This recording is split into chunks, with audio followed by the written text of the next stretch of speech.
귀한 찬양을 해주신 우리 성가대, 그리고 특별히 예진이와 유진이 고마워요. 우리 다시 한번 박수 부탁드립니다.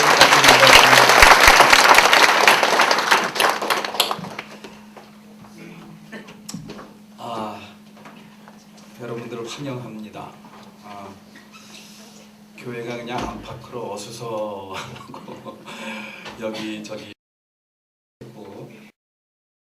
또 주차하느라고 또 얼마나 또 수고들을 하셨을까라는 생각도 들고 정말 환영하고 또 고맙습니다. 우리 옆에 사람 앞뒤 사람 함께 인사 나누시죠. 사랑합니다. 축복합니다.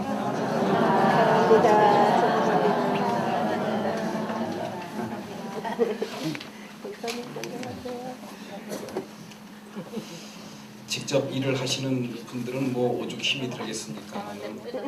옆에서 지켜보고 있는 저도 참 아주 정신이 집중이 안 되니까 아주 힘이 들어요.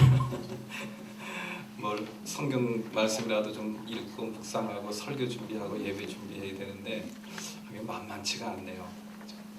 빨리 잘 마무리가 돼서 좀 질서가 잡혔으면 좋겠다는 마음이 간절합니다. 우리 5월달은 가정의 달이라고도 하고 또 가정과 관련된 또 여러 가지 기념일들, 행사들이 많이 배치되어 있는 것을 볼 수가 있습니다.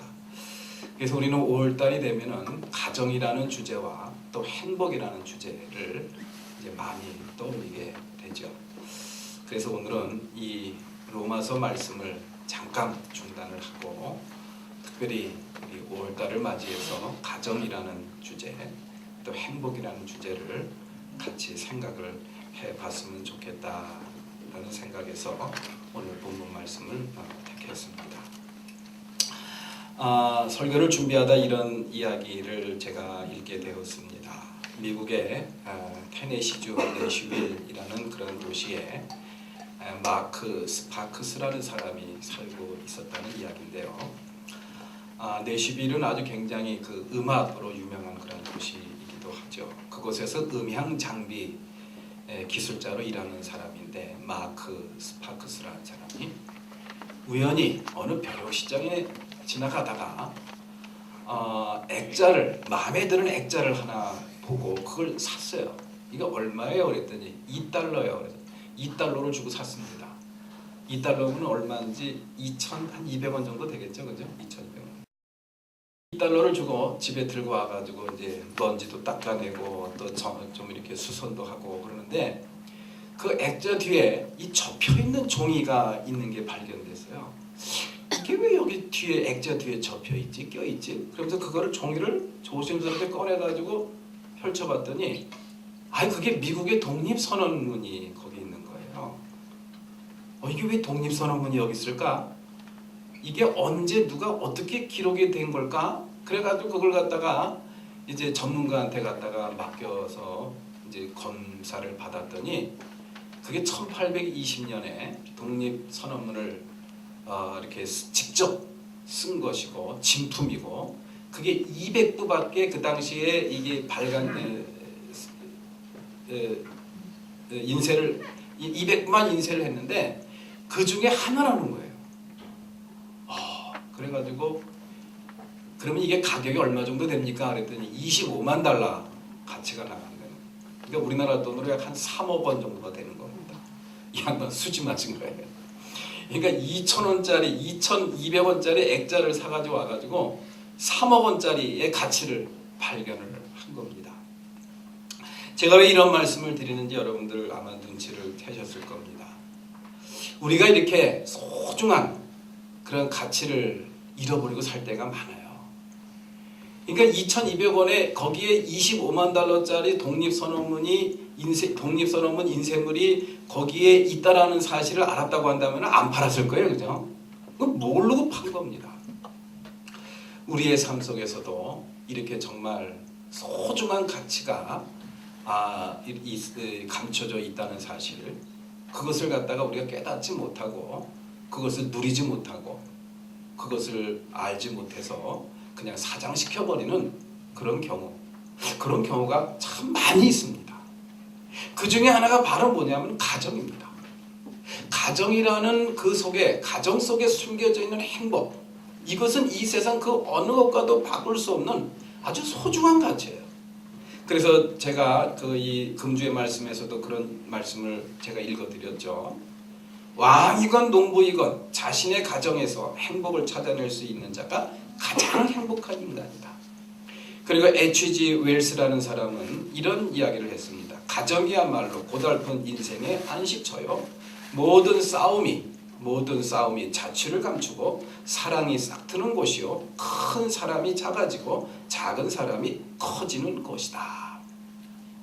가정에서 우리가 행복을 누린다는 거, 이것은 이 세상 그 어디에서도 누릴 수 없고 찾을 수 없는 너무너무 소중한 보물과 같은 것이다 라는 것을 괴테가 그렇게 이야기를 해줬고 H.G. 웰스라는 사람도 그렇게 이야기를 해줬습니다. 그러나 정말 그렇게 우리가 이 가정에서 그렇게 정말 행복을 누리고 있는가? 오늘날 가정이 얼마나 우리에게 주어진, 인간에게 주어진 큰 복인 줄 모르고 가정에 부여된 축복과 은혜를 체험하고 포기하고 사는 그런 사람들이 참 많이 있습니다. 통계청이 발표한 혼인 이혼 통계 결과를 한번 제가 찾아봤어요.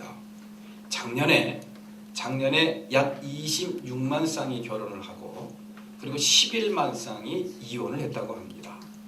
그러니까 26만 쌍이 결혼하고 11만 쌍이 이혼을 한 거예요. 그러니까 반 좀 못 미치는 거죠. 근데 우리나라 역대 그 이혼율이 가장 높았던 때는 2003년도라고 나와요. 2003년도에 왜 그랬는지 잘 모르겠어요. 2003년도에는 30만 쌍이 결혼을 하고 그리고 16만 쌍이 이혼을 했대요.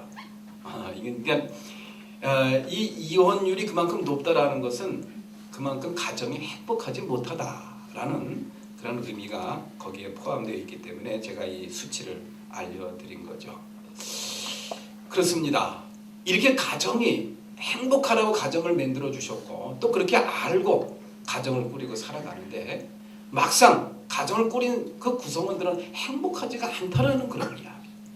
그래서 그렇게 많은 사람들이 이혼을 하는 것이 아닌가라는 생각을 합니다. 그러면은 우리 그리스도인의 가정은 어떤가? 그리스도인의 가정은 정말 행복한가? 그리스도인들은 어떤 사람들입니까? 예수 그리스도를 믿는 믿음으로 말미암아 새롭게 변화된 사람들, 새로운 피조물들입니다. 새로운 피조물들이 가정을 이루고 사는 그런 가정들은 어떤 모습일까? 하나님을 아버지라고 부르고 그런 하나님의 자녀로서 가정을 꾸리고 사는 사람들의 가정은 행복한 가정, 이미 그 행복이 보장되어 있고 또 행복할 수 있고 행복해야만 된다라는 사실을 성서는 저희들한테 가르쳐주고 있어요. 그게 바로 오늘 본문 말씀이 그 대표적인 말씀입니다. 하나님의 자녀들이 꾸린 그런 행복한 가정의 모습을 열매를 많이 맺는 포도나무와 올리브 나무의 묘목에다 비유를 하고 있습니다. 안방에 있는 내 아내는 열매를 많이 맺는 포도나무와 같다. 탐스럽고 풍성하고 예쁘고 아름답다라는 그런 이야기. 그리고 밥상에 둘러앉아 있는 아이는 올리브 나무 묘목과 같다. 여러분들 올리브 나무 묘목, 이게 묘목은요 아주 싱싱합니다. 그리고 아주 건강한 것을 우리는 이 묘목으로 이렇게 생각을 하고 또 그것을 다른 데다 옮겨 심고 그러지 않습니까? 아주 싱싱하고 건강하고 아주 활기찬 그러한 모습. 다시 말해서 따뜻하고 풍성하고 건강한 그러한 가정의 모습을 그렇게 이야기를 해주고 있죠. 저런 가정은 하나님께서 우리에게 주신 가장 큰 축복입니다. 그래서 하나님께서 세상을 창조하실 때마다 좋았다, 보시기에 좋았다 라고 말씀하셨는데 아담과 하와를 만들고 또 아담과 하와가 함께 살게 하신 이후에는 우리 하나님께서 그 좋았다라는 그런 표현이 좀 바뀌어집니다. 참 좋았다. 빛을 만들고 묻을 만들고 생명나무를 만들고 또 이 땅의 모든 만물들, 생물, 살아있는 생물들을 만들 때는 하나님 보시기에 좋았다라고 했는데 아담과 하와를 만들고 난 다음에는 그 표현이 어떻게 변했느냐? 참 좋았다. 좋았다하고 참 좋았다는 다르죠, 그죠? 분명히 다릅니다. 좋은 건 그냥 좋은 거예요. 참 좋은 것은 더 이상 좋을 수가 없다는 그런 이야기입니다. 영어로 말하면은 good, 좋다. 그런데 아담과 하와를 만들고 난 다음에는 very good, 너무너무 좋다. 달라요? 똑같아요? 다른 겁니다. 둘이 남녀가 만나서 가정을 꾸리고 살아가는 그 모습을 보니까 하나님이 탄성을 지르신 거예요. 이거보다 더 좋을 수는 없다. 거기에는 따뜻함이 있고 풍성함이 있고 아름다움이 있고 건강함이 주어져 있기 때문에 하나님께서 그러한 탄성을 지르신 것이 아닌가라는 그런 생각을 해보게 됩니다. 자, 그러면은 문제는 우리 모든 하나님을 믿는 백성들의 그런 가정은 정말 이렇게 여러분들 행복하십니까? 행복하다고 하시면은 그 행복을 더욱더 행복하게 꾸려나가십시오. 그리고 행복이 차고 넘쳐서 그 행복을 우리 이웃들에게 나눠줄 수 있는 그런 우리 행복한 가정들이 되시기를 주님의 이름으로 기원합니다. 저희는 행복하지 않은데요. 그렇다고 한다면은 한번 오늘 주시는 말씀을 한번 깊이 묵상을 해보자고요. 도대체 문제가 뭔가? 어떻게 해야 내가 좀 그리스도인으로서 하나님의 자녀로서 살아가는데 여러분들 행복해야 됩니다. 여러분들이 행복한 가정을 꾸리지 못하면은 그게 하나님 욕먹이는 거예요. 하나님을 믿는 사람들이, 교회 다니는 사람들이, 신앙으로 믿음으로 살아간다는 사람들이, 사랑을 최고의 가치로 삼고 살아가는 사람들이 왜 집안이 저 모양이야? 이러면 안 된다라는 그런 이야기예요. 행복하셔야 됩니다. 행복한 가정이라고 판단이 되면은 그 넘치는 행복을 이웃들에게 나눠줄 수 있는 데까지 나가시고요. 좀 우리가 우리 가정이 뭔가 좀 부족하다, 행복하다는 감정을 느끼기에는 좀 부족하다라고 판단이 되면은 한번 오늘 주신 말씀을 곰곰이 새기면서 한번 우리의 가정과 우리의 삶을 한번 성찰해 보는 시간을 가졌으면 좋겠습니다. 자, 우리 예수님께서 마태복음 13장 24절에 이런 말씀을 해주셨어요. 하늘나라 비유를 말씀해 주시면서 이런 말씀을 해주셨습니다. 예수께서 또 다른 비유를 들어서 그들에게 말씀하셨다. 하늘나라는 자기 밭에다가 좋은 씨를 뿌리는 사람과 같다. 하늘나라는 자기 밭에다가 무슨 씨를 뿌리는 사람? 좋은 씨를 뿌리는 사람과 같다. 여러분들 이 말씀을 한번 깊이 마음에 새기고 묵상을 해보시기 바랍니다. 이 땅에서 하나님 나라를 체험하고 하나님의 나라를 만들어가는 그런 사람들의 삶의 태도와 자세는 바로 뭐냐? 좋은 씨를 뿌리는 사람과 같다라는 그런 이야기예요. 여러분들 씨를 뿌려야 됩니다. 가을의 결실을 기대하는 농부는요, 봄에 밭을 갑니다. 그리고 거기다 씨앗을 뿌립니다. 그리고 나서 결실을 기대합니다. 밭을 갈지도 않고 씨를 뿌리지도 않고 결실을 기대하는 농부는 이 땅에 존재하지 않습니다. 행복이라는 것도 마찬가지예요. 행복이라는 그런 결실을 우리가 맛을 보고 그것을 우리가 누리고 체험하려면은 씨앗을 뿌려야 돼요. 행복을 위한 그런 씨앗을 뿌려야 된다는 그런 것을 오늘 하늘나라의 비유를 통해서 저희들한테 가르쳐주고 있습니다. 하늘나라라고 해가지고 앉아있으면 가만히 나한테 오는 게 아닙니다. 자기 밭에다가 좋은 씨를 뿌리는 그런 삶의 태도와 자세, 이게 전제되어야 된다라는 그런 말씀이죠. 그리고 시편 126편 5절 말씀에서는 눈물을 흘리며 씨를 뿌리는 사람은 기쁨으로 거둔다. 우리가 많이 들었던 그런 말씀이기도 합니다. 그러면은 행복을 거둘 수 있는, 행복이라는 결실을 거둘 수 있는 우리가 뿌려야 될 그 좋은 씨앗, 그 좋은 씨는 무엇일까요? 오늘 본문 말씀 두 구절이 바로 그 씨앗이라는 것을 저희들한테 소개해 주고 있어요. 먼저 1절 말씀이죠. 주님을 경외하며 주님의 명에 따라 사는 사람은 그 어느 누구나 무엇을 받는다 그랬습니까? 복을 받는다. 안방에 있는 내 아내는 많은 열매를 맺는 포도나무와 같고 밥상에 둘러앉아 있는 우리의 자식들은 올리브 나무 묘목과 같구나. 들어가도 복을 받고 나가도 복을 받고 심은 대로 거두는 놀라운 복을 받는 그 비결, 그 씨앗을 갖다가 오늘 어떻게 소개를 해주고 있느냐. 주님을 경외하며 주님의 명에 따라 사는 사람이라 그랬어요.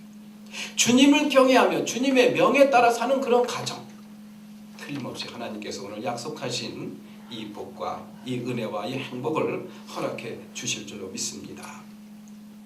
그렇습니다. 주님을 경외하는 것, 주님을 경외하며 사는 것, 이게 바로 행복을 위해서 우리가 심어야 될 좋은 씨앗이에요. 그 씨앗을 오늘이라고 하는 날에, 지금이라고 하는 이 순간을 놓치지 마시고 심는 여러분들 되시기를 기원합니다. 그래야 우리가 가정에서 행복이라는, 우리의 삶 속에서 행복이라는 결실을 우리가 맛볼 수가 있다라는 그런 이야기입니다. 그러면 주님을 경외한다라는 것은 어떤 의미인가? 여러 가지로 우리가 설명을 할 수가 있습니다만은 바로 그겁니다. 예수 그리스도가 저와 여러분들 가정의 왕이 되셔야 돼요. 뭐가 되어야 된다고요? 왕, 최고가 되어야 된다는 그런 이야기입니다. 우리 사랑하는 성도 여러분들, 한번 분명히 우리의 삶을 한번 돌이켜보면서 한번 성찰해 봤으면 좋겠어요. 정말 우리 가정에, 우리 안에 예수 그리스도께서 분명히 계시는데 그분을 갖다가 우리의 왕으로, 그분을 우리의 주인으로 진정으로 내가 인정하고 그렇게 고백하고 그렇게 선포하며 살아왔는가, 이걸 갖다가 생각을 해야 됩니다. 예수를 믿는다는 거, 하나님을 믿는다는 거, 그 주님 주일날 교회에 나와서 예배 드리는 거 한 번으로 끝나면 안 됩니다. 진정한 예배는 바로 뭐예요? 내 삶의 현장에서 그분을 주인으로 모시는 거예요. 그분을 내 왕으로 모시고 살아가는 겁니다. 주일날 와서 예배드리는 것도 아주 소중한 일이에요. 그러나 그것보다 더 소중한 일은 내 삶의 영역에서, 가정이나 직장이나 또 어디서나 그 주님을 나의 주인으로, 내 왕으로 모시고 고백하고 그렇게 인정하며 살아가는가. 이거에 대해서 우리가 한번 깊이 성찰을 해봤으면 좋겠습니다. 과연 우리 가정에서는 누가 왕 노릇하고 있는가? 남편이 돼서도 안 되고, 아내가 돼서도 안 되고, 아이들 돼서도 안 됩니다. 요즘에는 가정에 왕 노릇하는 게 있죠. 텔레비전이 아닐까라는 생각이. 우리 주님이 왕이 되셔야 됩니다. 우리 가정에서 누가 가장 높임을 받습니까? 우리 가정에서 우리가 가장 소중히 여기는 것이 무엇입니까? 바로 주님을 경외하는 그것이 되어야 된다라는 그런 이야기. 따라서 우리 부모님들이 자녀들에게 줄 가장 귀한 유산은 다른 게 아닙니다. 부모님의 삶의 모습 속에서 주님을 경외하는 그런 모습을 보여주는 거예요. 그러면 아이들은 그것을 잊어버리지 않습니다.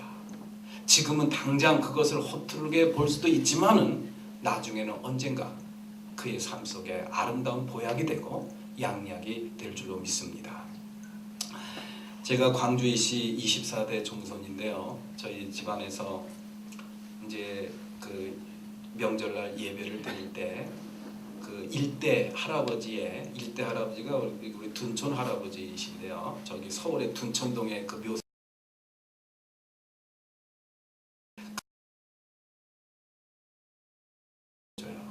근데 그 한자어는 금 한 광줄이 물려주지, 그 가훈이 거기 딱 써 있어요. 이야, 진짜 명언이다. 진짜 명언. 많은 유산, 많은 땅, 더 소중한 좋은 책을 매일 삶에다가 적용을 모든 그 책, 그거 한 권 물려주는 거, 그게 바로 위대한 유산이다라는 아버지의 그런 가훈이 마음에 깊이 남더라고요. 아, 그렇구나. 금 한 강줄이 이게 얼마나 탐나는 유산입니까? 그러나 그것보다 더 소중한 것이 착한 겁니다.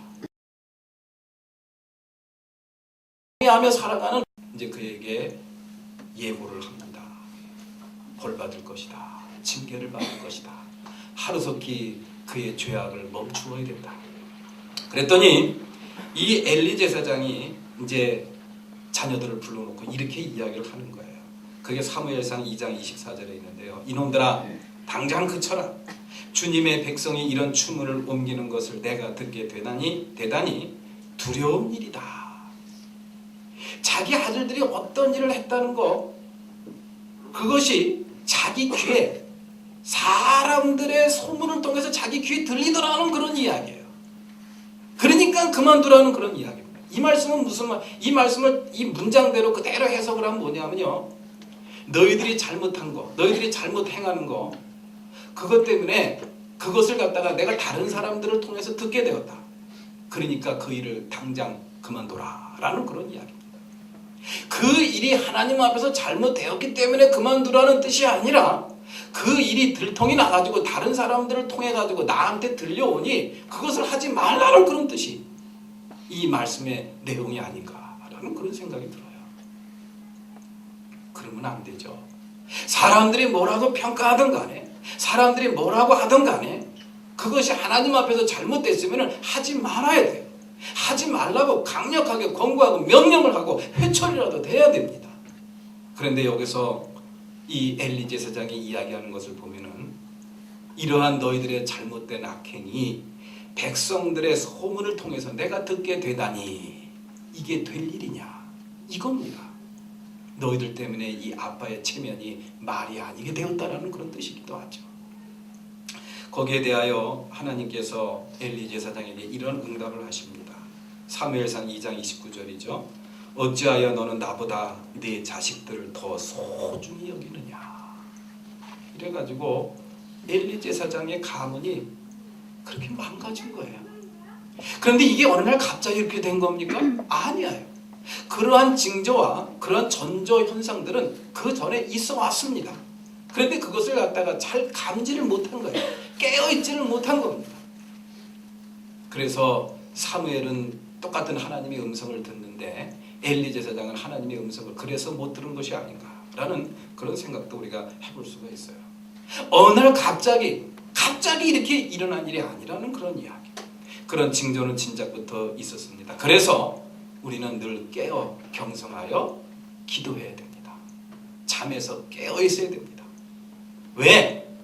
나를 지배하고 있는 영이 하나님의 영인가 악한 영인가 이걸 분별해야 돼요. 나를 지배하고 있는 영이 하나님의 영이 아니고 악한 영이라고 한다면 나도 모르는 사이에 그러한 파멸의 길을 갈 수도 있다라는 그런 이야기입니다. 나아가 우리 가정을 지배하고 있는 영이 하나님의 영이 아니고 악한 영이라고 한다면 나도 모르는 사이에 그렇게 엘리 제사장과 같은 그러한 일을 그러한 어려움을 당할 수도 있는 것이 아닌가라는 그런 생각을 한번 해보게 돼요. 마태복음 13장 25절 말씀에 사람들이 잠자는 동안에 원수가 와서 밀 가운데에 가라지를 뿌리고 갔다 이랬습니다. 사람들이 잠자는 동안에 원수가 와서 밀 가운데 가라지를 뿌리고 갔대요. 원수가 뿌린 가라지는 악한 영이 뿌린 악한 씨앗입니다. 좋은 씨앗이 아니라 하나님 나라를 위해서 하나님 나라를 거두기 위한 좋은 씨앗이 아니라 하나님 나라를 방해하는 악한 씨앗이라는 것을 성서는 저희들한테 가르쳐주고 있습니다. 사람마다 중심에 지배하는 영이 성령이냐 악한 영이냐 둘 중에 하나입니다. 가정을 덮고 가정을 지배하는 영도 마찬가지라는 것을 성서는 저희들한테 가르쳐주고 있어요. 하나님의 영이냐 세상의 악한 영이냐. 그러면 그것을 어떻게 분별하는가? 분별하는 방식은 아주 간단히 나와 있어요. 바로 갈라디아서 5장 22절 말씀에 성령의 9가지 열매를 여러분들 묵상을 해보시기 바랍니다. 성령 안에 거하고 성령 안에 행하는 사람들은 사랑의 열매, 기쁨의 열매, 화평의 열매, 인내의 열매, 그리고 친절의 열매, 선함의 열매, 신실함의 열매, 온유의 열매, 절제의 열매를 맺는다. 나의 삶 속에서 우리의 가정에서 이러한 열매들이 눈에 보이면은 그 사람은 또 그 가정은 성령의 지배를 받고 있는 거예요. 반면에 악한 영의 지배를 받고 있는 그런 사람들이 맺는 그런 열매에 대하여 갈라디아서 5장 19절 21절 말씀이 이렇게 기록하고 있습니다. 음행, 더러움, 방탕, 우상숭배, 마술, 원수매줌, 다툼, 시기, 분냄, 분쟁, 분열, 파당, 질투, 술취함, 흥청망청 먹고 마시는 노름 이랬어요. 15개입니다. 이러한 것들이 나의 삶 속에 나타나고 이러한 것들이 우리의 가정에 드러나고 있다고 한다면은 과연 나는 어떤 영의 지배를 받고 살아가는가? 이거는 분명한 답을 얻을 수 있다고 생각을 합니다. 우리 사랑하는 성도 여러분들, 하나님을 아버지라고 부르는 우리 사랑하는 성도님들 가정, 또 예수 그리스도를 나의 구세주로 나의 주인으로 고백하고 모시고 사는 저와 여러분들의 가정은 반드시 행복하셔야 됩니다. 또 행복할 수가 있습니다. 그렇게 되기 위해서는 내 안에 계신 또 우리 가정 안에 이미 임재하고 계신 우리 예수 그리스도를 주님으로 인정을 해야 됩니다. 왕으로 모셔야 된다는 그런 이야기. 예수 그리스도가 왕 노릇하지 못하는 가정은 사탄의 악한 영의 놀이터가 되고 말기 때문이죠. 그 선택은 우리가 하는 것입니다. 그래서 여호수아는 그것을 갖다가 오늘 택하여라 라는 말씀을 저희들한테 건네주고 있어요. 여호수아서 2장 15절 말씀이죠. 당신들이 어떠한 신들을 섬길 것인지를 오늘 선택하십시오. 나와 나의 집안은 주님을 섬길 것입니다. 행복한 가정을 다 원하시죠? 자, 오늘 말씀을 듣고 그럼 이제부터 우리 주님이 우리 안에 오셔서 내 안에 오셔서 우리 가정 안에 오셔서 주인 노릇하시고 왕 노릇해 주시옵소서. 그리고 주님을 초청해야 되겠다라고 생각하는 분이 계실 겁니다. 그러나 초청하지 마세요. 왜? 이미 와 계십니다. 이미 내 안에 와 계시고 우리 가정에 이미 와 계십니다. 그러면 어떻게 해야 될까요? 그렇게 인정을 하는 겁니다. 주님을 왕으로 인정하시고 그분을 나의 주인으로 우리 가정으로 가정의 주인으로 인정하고 선포하고 고백하시기는 우리 모든 성도가 되시기를 기원합니다. 그게 바로 한번 따라서 해보시죠. 행복을 위한 씨앗. 네, 행복을 위한. 그래서 오늘이라고 하는 날에 지금이라고 하는 이 순간에 내가 심는 그런 씨앗이 바로 그겁니다. 내 안에 오신 주님, 우리 가정 안에 이미 함께 하신 주님, 그분을 나의 주님으로 나의 왕으로 우리 가정의 주인으로 인정하시고 고백하시고 선포하십시오. 그렇게 여기고 살아가시는 우리 여러분들 되시기를 기원합니다. 그렇게 하고 집에 돌아가는데 큰 소리 칠 수 있어요? 없어요? 못 치죠. 주님이 여기 딱 앉아서 왕 노릇하는데 왕이 앉아 계신데 어떻게 큰 소리 칩니까? 짜증낼 수 있어요? 없어요? 낼 수가 없죠.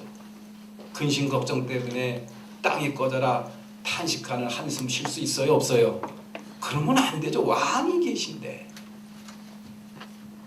그렇게 해서 오늘이라고 하는 날, 지금이라고 하는 이 순간에 놓치지 마시고 여러분들 행복이라는 씨앗을 심으십시오. 그래서 저와 여러분들에게 주어진 삶과 가정이 늘 행복으로 차고 넘치는 복된 은혜가 함께 하시기를 기원합니다. 네, 찬송하시겠습니다.